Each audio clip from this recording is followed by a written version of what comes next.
Welcome to this episode of How to Crush No-Limit Hold'em Games in United States Casino. I'm June. Today's episode is I'm playing at Casino Matrix, and as you will know, casinos in California is very loose and aggressive. And let's go fishing.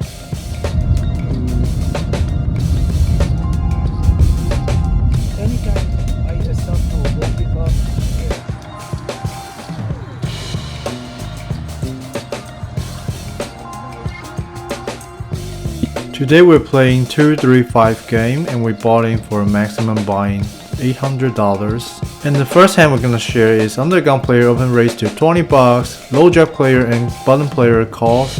I got queen jack of spade on the small blind and queen jack of spade facing under the gun player open and 2 player calls. We're not strong enough to 3-bet squeeze, but it's a combo with great playability, so I choose to call.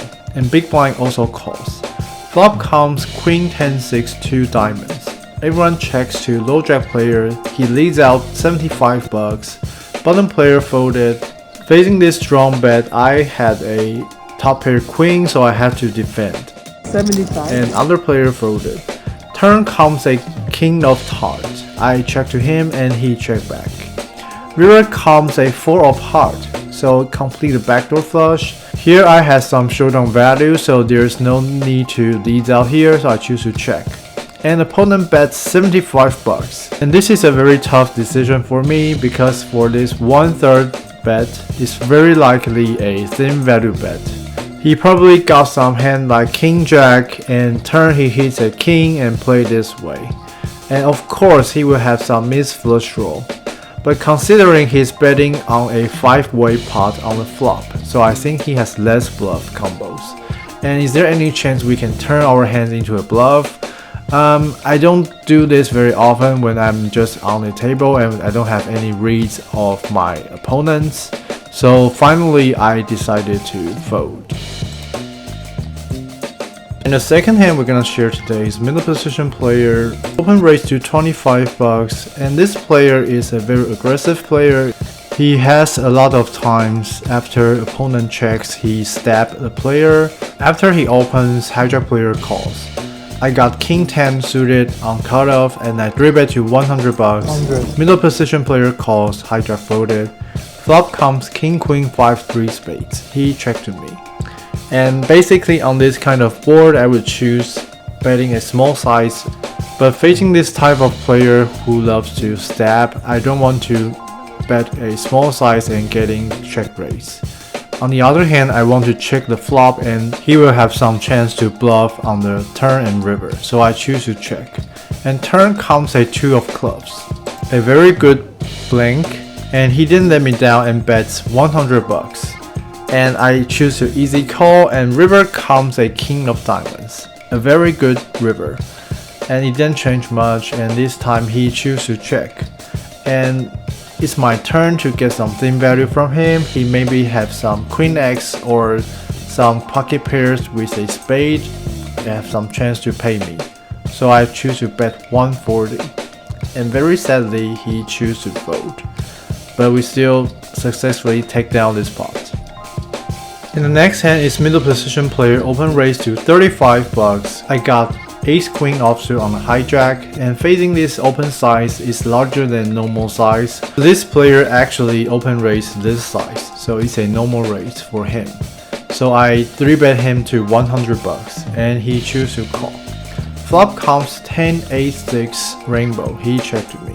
And this board is favoring the caller, so I choose to call. And turn comes a 7 of spade and he checked again, and this is a very interesting spot because theoretically he will have great advantage on this board. He will have more 9x than me. He will have pocket 9s and 10-9 suited, this type of hand.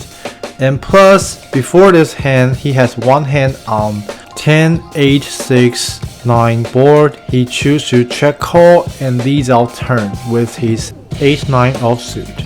So I don't think on this similar board he would check his strong range. So I decided to bet a small size $50.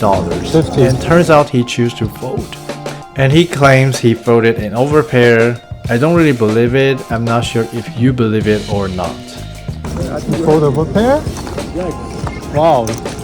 Treating with respect. Too much respect. Yeah. I So folded. flattered. I folded it straight with the ace kicker. Wow.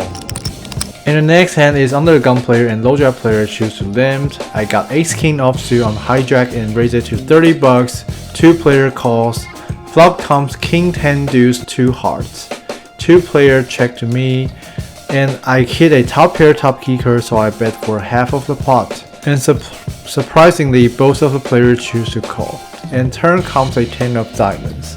And they check to me again, and I think opponents check call the flop definitely will have 10 in their ranges, and facing a 3-way pot, I don't continue to bet a lot here, so I choose to check. And river comes a 7 of diamonds. It's a very ideal river, and 2 player check to me again. I bet for 50 bucks, and now I think this size may be a little bit too small because I can still get value from like king queen or king jack, this type of hand, but finally they all choose to fold. We successfully take down this pot.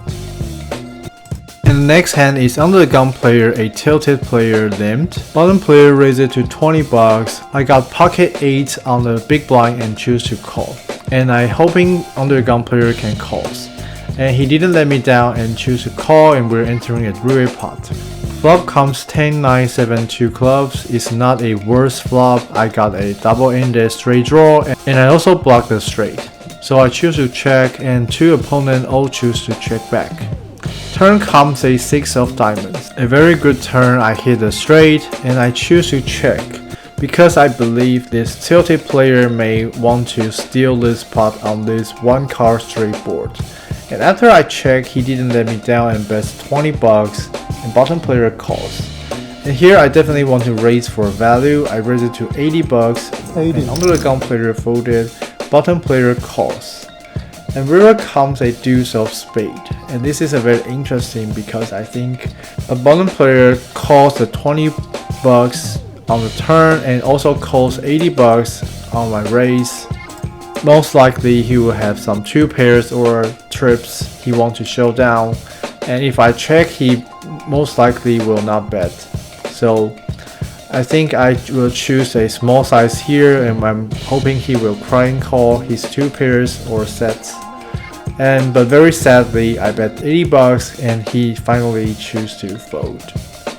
And the next hand is under the gun player limped. I got ace king suited on cutoff and I raise it to 30 bucks. He choose to call. Flop comes king 6 4 2 hearts. He checked to me. Here I bet for 20 bucks and he check raised me to 100 bucks. And this is a very rare action from him because based on his previous action, he would choose to call all his draws. So I think I probably would be behind here. But I still got a backdoor flush draw, so I choose to defend 1 street. And turn comes a 9 of spade, and it's a blank. And he continue bets 200 bucks. And he only has 200 bucks left, so basically I'm gonna decide whether I'm going to get in with him now. So I'm trying to ask him if he has a set. You have a set? But this time he's doing a good job for hiding information, and he didn't say the word. Considering opponent's previous pattern, I still choose to fold. And very interestingly, a player besides me, he provides his live read for me. No, he doesn't have a set. He's on. In the next hand is I got 10-8 of diamonds on middle position and I raise it to 20 bucks and cutoff player choose to call. And this player is obviously a novice player because he's not very sure about every rules when he just get on the table. And flop comes jack 7 deuce rainbow. I got a very good gut shot plus backdoor flush draw, so I bet for 20 bucks. And he choose to call. Turn comes a 8 of spade. I hit a middle pair and with some showdown value, so I choose to check. And he bets 60 bucks, around 2/3 of the pot. Here I got a pair straight draw, so I choose to call. 60, right? And river comes a queen of hearts. And I don't need to bluff here, so I choose to check. If he bets, I probably would fold, but the good news is he also choose to check. And after I show 8 pair is good, I successfully take down this pot. And the next hand is under the gun, a very tight female player raised it to 45 bucks. It's a 9 big blinds raise. And after this player plays for 1.5 hours, she only plays 1 or 2 hands. So she probably would be the tightest player I've ever met. And this time she open raised to 45 bucks, and I also confirmed that. 45? And this hand I got pocket jacks on hijack, and this is kind of awkward situation. And I think on this situation, facing on her range, I cannot rebet, so I choose to call. And after I calls, there's 2 other players also calls. And flop comes 4-6-6 rainbow, and we all check to under the gun player. And he bets 200 bucks on this 185 pot. And she has 300 bucks left. Wow. And although I have pocket jacks, it's an overpair here, but I cannot win a lot of hands in her range, I think. Plus, there's still 2 players left, so I finally choose to fold. And the next hand is cutoff player raised to 40 bucks and a big size open again. This time bottom player and small blind player all calls. And I got ace-10 of spade on the big blind, and normally I would choose to 3-bet, but facing this larger size open, I choose to call. And flop comes queen 6-4 3 spades, and very lucky I hit a nut flush on the flop. And small blind check to me, I also choose to check. And cutoff player and bottom player all checked. And turn comes a 6 of hearts, so it paired the board. And small blind bets 85 bucks, and it's my turn. And I'm debating between raising or calling because there's also 2 players left. 85. So I decided to call and see if they have any chance to raise bluff or something. And cutoff player raised it to 385, and bottom player and small blind player all vote. And this is a tough decision again. So basically he has like $500 left, and his range is kind of hard to read. He checked the flop on a monotone, and on the turn one player bets and 1 player calls. I don't think he would raise with his top pair queen. And also I got a 8 of spade on my hand, so I don't think he would have any chance to raise here with a ace blocker. And if he's a full house, I don't think he will need to raise here. And finally I decided to call. I'm hoping some random bluff can continue to bet on the river. And the river comes a 8 of spade. It's a 4th spade on the board. And I decided to check. Now I think probably these out would be a great option. But I think opponent probably would think he would have more ace of spade in his range, so he would decide to bluff this spot. Before we disclose the opponent's final decision and hand, I'm wondering if you were me, what would you do on the flop and turn? And after I check, opponent checked back, and after I showed, she showed ace-6 of diamonds, which is a hand I didn't expect at all, and the other player also has some interesting insights about this hand. But he has a 6. Okay. Big deal. He has a 6. Okay, he has a 6. Yeah, good. The better question you should ask me is, how come he has a 6 when he raised pre-flop? That's the better question you should ask me. That's a good one. See, that's why you didn't ask. See, that's why you have to think. He raised pre-flop 40. How come he has a 6? And the last hand we're gonna share today is I got ace-5 of hearts on the hijack, and I raised it to 30 bucks, bottom player and big blind calls. Flop comes jack-10 for 2 hearts, and big blind checked me. Here I got a very great nut flush draw, and on this draw having board I choose to bet for 60 bucks, 60. and bottom player calls, big blind folds. Turn comes a 10 of spade. It's not a great run now because opponent will clearly have more 10 than me, and I choose to check. And opponent bets for 200 bucks, a very strong bet, and he has only 300 left, and it's a very tough decision, but normally I won't continue my flush draw on a pair board, and plus his effective chips is not deep enough, so I decided to fold. And very sadly we lost the final pot of today. Overall today I had a very great experience to play in Casino Matrix, and besides this is a winning session, I also had a great time interacting with the players on the table. And today I bought in for 1200 and I cashed out 1827.